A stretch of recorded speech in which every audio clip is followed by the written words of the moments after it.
Hi there, thanks for checking out our channel. This is going to be a kind of an overview and testing and kind of talking about this particular unit that we had in for repair.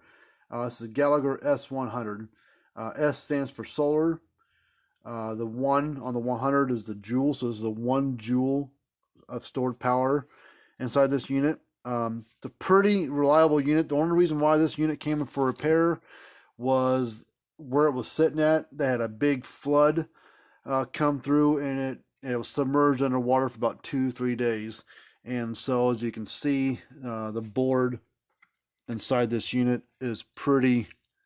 If you can see, but it's all corroded and rusted and everything on this board. But it was even the contacts over here are all rusted and tarnished. But that's what did it in. You got water in it. These things are designed to be outside and get rained on and this and that, but not really designed to be submerged in water. And that's what happened this one. They had a flood in a low-lying area. The river raised up, or creek raised up, and submerged it underwater. And they couldn't get to it for 2 days until the water finally went down. And that's what caused it to go bad. Because normally these things will run and run and run. These are really, really, really reliable units. They make a smaller model called a Gallagher S100. It looks basically just like this, except a little bit smaller. It's a zero point 0.4 stored joule unit. Then they make 3 smaller compact solar units called the S20, S16, and S10.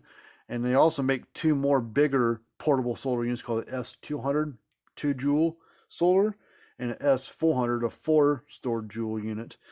All of those are portable, made to be mounted on a post.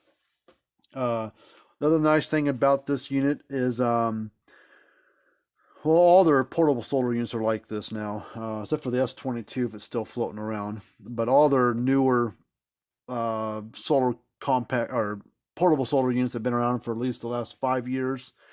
2019, so it's probably since 2014-15. They have I don't have it on here because the guy didn't send it. To kind of save space in the box, he removed there's a battery compartment, orange piece sits on the back. It hides the battery or holds the battery, and also acts as a mounting deal for the when it's outside. It just kind of latches in these little swivel spots right here on these little things right there. And those units have the base of it has a 360-degree mount that's designed to sit on top of a T-post. It's got these little, wish I had one here, but if you look at the bottom of an S100 or S40 or S200 or an S16, whatever, look at the bottom underneath, and the orange thing has a little hole with these little teeth all fitted inside there, and it's made to sit on a T-post with the 360-degree mount. So it doesn't matter which way the T-post is facing. If the T-post is already out there, you don't have to worry about picking it up, turning it, and knocking it back in the ground. Because some of them have a one-way key on them where the unit will only sit on the post 1 or 2 different directions. This one can mount any direction on a T-post. So if the unit is facing, say, this way in the spring, and then in the fall, okay, the sun's coming up and setting over here, different direction, you can pick the unit up off the post, turn it, and set it right back down without even moving the post. So it's very, very, very user friendly. All these Gallagher solar units are really reliable, really user friendly. All of them come with a built-in solar or built-in battery on them. This is a 12-volt unit. They make the S40 and smaller or 6-volt units, but this is a full 12-volt unit. It's got a couple different features to it when it comes to how it operates. I'm going to turn it on real quick. Well, here, I'll turn it on in just a second. But if you look at this board, it's not a very big board, but there's some smarts to it. It's got like some, there's a lot of software and technology built into this board for being such a compact little unit. The board, there's a lot of stuff going on here with these chips and stuff on here. And so this unit will run off of a fully charged battery for about 3 weeks in low light or no light situation.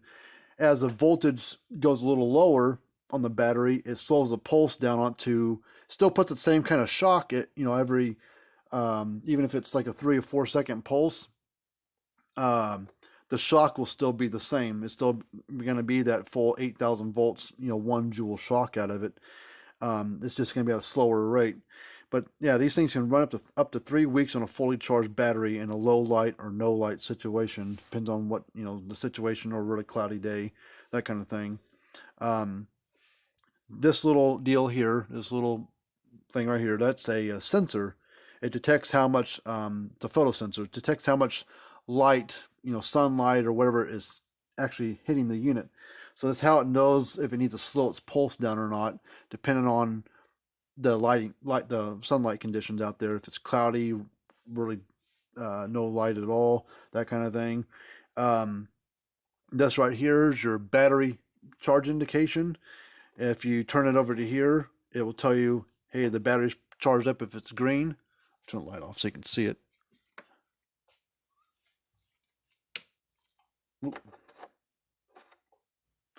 See, it shines green, so it means the battery's good. I've got it hooked up to a 13-volt power on a power supply. I got set at 13 volts, so that's why it's going to show good. If I turn it down, we'll turn it down to 10.8 and see what that does.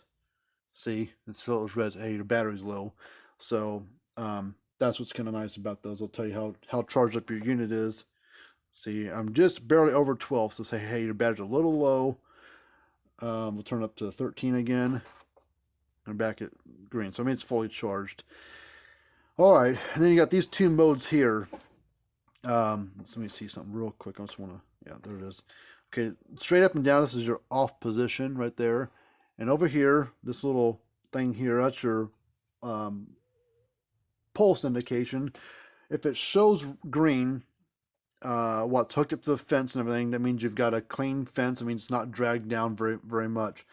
If for some reason this starts showing red, typically that means you've got a bad short somewhere that's dragging it down. And I can demonstrate that here in a second. It flashes green like on normal situation. During the day, when it's not too cloudy outside, it's a nice sunny day, this light will flash up every second and a half or so, somewhere in that range. And every time that light flashes, that's when it's actually shocking. And most brands built nowadays, last 25, 35 years, are all a pulse duration shock, every 1 to 2 seconds, somewhere in that range. Some are fast, some are slower, but most of them fall between 1 and 2 seconds. So not very many that are faster than a second. If they are, there's something wrong with them. This particular mode right here, this is it's got looks like coyotes and elk, wildlife is what they call it. This is the wildlife mode. And what the thought is on this is that if you've got a situation where animals aren't really active at night, you're trying to keep out, say you got a bunch of animals you want to protect from coyotes, or you've got a chicken coop area that you got a bunch of birds at and you want to protect them from raccoons and foxes. Most of those animals are active at night. So you can turn it to here, and what that does, it will pulse fast, normal pulse like this every second or two, during the day and at night. So it won't matter what kind of light conditions you have on the amount of sunlight. It will flash fast during the day and at night. So I can put my finger over here to block out the sun, basically block out the light, to trigger nighttime feature, and it still pulses fast like it is. So this is good if you've got predator problems, you want to keep animals protected. Then you can put the wildlife mode. The other mode is this one. This is they call it livestock mode, and what that means is most times in most situations, most livestock animals, pigs, cows, horses, goats, those animals usually go to bed and are less active at night. So you can put it down to here, and during the day it pulses normal, like every second or two during the day. And at night, when this sensor right here figures out, okay, it's not very light outside, it must be dark, I'm going to slow the pulse down to kind of conserve my battery a little bit. And it'll slow the pulse down at night to conserve battery, because since these animals aren't very active at night, there's no reason to put full pulse all the time. Still same amount of shock, like 8,000 volts or so at the 1 joule range, but it's just a slower rate, so it's not eating up on their batteries much. And so it's a pretty smart little feature they have in there. And it does it just by putting it here. So we're going to, hopefully I don't turn my light on. I'm going to turn my light on. It thinks it's nighttime.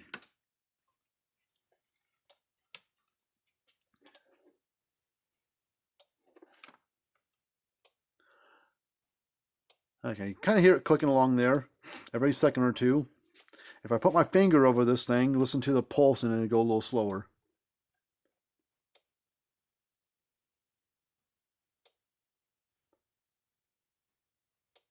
See, so you can see how it clicks and pulses there. That's a lot slower than it was before. So I'm triggering the nighttime feature of the livestock mode by covering that up.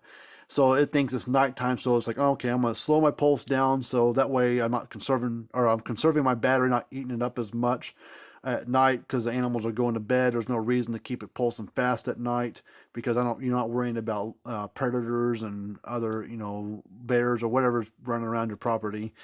Um, and as soon as the sunlight comes back out, by removing my finger, it'll go back to pulsing fast again or normal again. So that's a little overview of how this unit works. It's a pretty slick unit.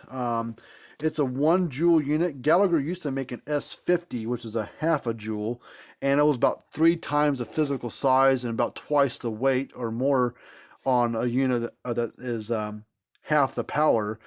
Solar technology on electric fence stuff and solar panels in general have gotten a lot better in the last 10, 15 years. So they're able to make solar panels smaller and so you can keep the size of a unit smaller as well. And so that's why you see a 1 joule unit versus let's say an older style Gallagher S50, a half joule unit. It's probably about that wide, and you really can't see it. But if you took my hand up here and went up here and extended it about another 4 or 5 inches, that's how big the S50 was. If S50 was like a big television sitting on your fence post, on a T-post. So, and those things were cumbersome to carry around. They're just a heavy thing. Good, decent for the most part, but with the solar panels getting better on technology and stuff like that, they're able to make units a lot smaller. And what's nice is this unit, even though it's about twice the power as an S50, it costs about the same as what the S50 sold for. S50s were selling for about $300 to $400, some in that range, maybe a little higher depending on where you bought it from. S100s are right there in the same same range of about $350, give or take $25, depending on where you buy it from. And it's double the power what the S50 get put out. So that's kind of nice that they're able to make a unit that's twice as powerful for the same amount of money because solar panels have gotten smaller. So the cost is not as much for someone to manufacture. And that's why they can kind of pass the savings of cost reduction onto the consumers that buy these things. So hopefully you like this video. It's really good unit. If you're looking for a really good quality solar powered unit, portable, I would really, really highly recommend looking at a Gallagher product. Myself, you can look them up on online. There's a bunch of places that sell them online. You can look at your local co-op or feed stores. Tractor Supply does not sell this brand because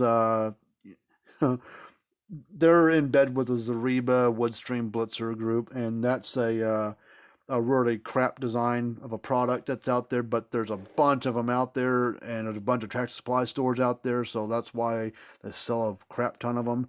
But if you're tired of units that are going bad all the time, you're wasting your money on this and that, spend a little bit more money and buy a Gallagher. They're just a lot better built product inside. And we're just a repair place. We don't sell anything. We just work on stuff. So we don't have any issues with working on things. We just see the good and the bad with the brands that are out there. But this is the first S100 I've ever gotten in the last like 3-4 years. And the only reason why it came in was because of all the water damage from this unit being submerged in water. If the water hadn't raised up, or this was in a higher higher spot, maybe this unit would have been saved and wouldn't have gotten water in it, and the unit wouldn't have had to come in for repair. So I'm sure they sell a boatload of these things. There's a bunch of them out there. The local feed store in our little town, they sell them. Sell this brand, but I want to show you one thing here with the voltage output on this thing. Should be right around 8,000 volts or so, maybe a little higher, a little lower. hook up my, got a couple different testers I like to use, but since we're dealing with a Gallagher unit, we'll use a Gallagher tester. So I'm going to turn it on to livestock mode. Hear it clicking there. And got ground and fence. Put the ground here, fence here. Whoops. We are getting 8.4 to 8.3, so a little over 8,000 volts coming out of it. And that's another thing. If you're looking for a good quality basic fence tester, fence voltmeter, look at this one here. This is a Gallagher fence voltmeter. Their old name they used to call them was a Gallagher DVM3, digital voltmeter 3 for the third version. They've made some other variations before this brand, this model was around. But real convenient, probably one of the better built ones out there. They're going to cost you about $50 for one of these, but these work really well on about any brand of fence charger out there. They read everything really accurately. The other good thing is, I'm trying to think off the top of my head, there's some other brands out there that sell fence testers, but I would say about 95% of them that are out there are not repairable. This one is. The other ones cost a little bit less. And the other ones cost the same or a little bit more, but they are not repairable. Gallagher offers parts for all their units, all their testers. Fence testers. They make this one to make a fault finder that goes, or smart fix is their old name.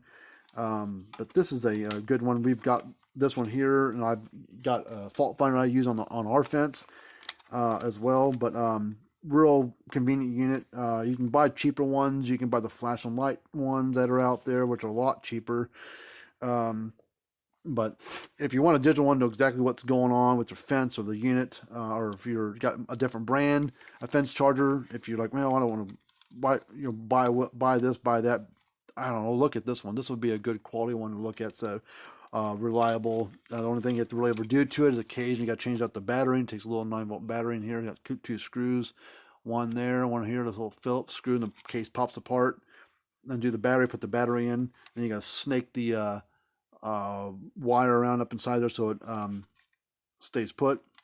And you slip the case back on. Also look, if you have to change the battery, watch for this, because this kind of sets in there. This little tab probe thing here that goes on your fence, this little brass deal. When you take it apart, it could fall out, so watch for it to fall out. And it kind of slips in there, and you put the case on there and you're ready to go. But anyways, hopefully this helps you out. If you got any questions, ask. You can write it down in the comments area. You can send us go to our website, which is fencerfixer.com. Fencer and Fixer is both spelled with an F as in Frank. That's our website there. I'll put a link in the description area where you can find out more about us. You can click on and go right to our site. But that's what we do. We just work on things. So we see the good, the bad, and the ugly of all the stuff that's out there. Some good ones, and there's some overpriced bad ones, and there's some cheap bad ones, and there's some cheaper not so bad ones. So hopefully this gives you some insight on if you're looking for a unit that either needs to be fixed, or like, well, is this unit any good or not?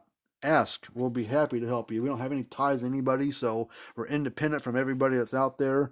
So I don't care what brand it is. We'll work on it, and if you got a certain unit, want to know if it's worth fixing or not, we'll tell you yay or nay. Should you fix or should you not? But we always give you a free quote, and whatever we do fix, we do put a 1.5-year warranty on a repair of a unit. So that's kind of a little benefit of choosing us to do a repair for you. We got a guarantee on the repairs for 1.5 years. Lightning damage is part of the warranty, but bugs, water damage, mishandling, things like that, gets drop kicked across the field or ran over by a tractor, we can't cover that, but we'll help you out any other way we can. So please subscribe to our channel, hit the thumbs up button if you like the video. But until we do another video of how one works, or one that we have worked on, we will see you guys later.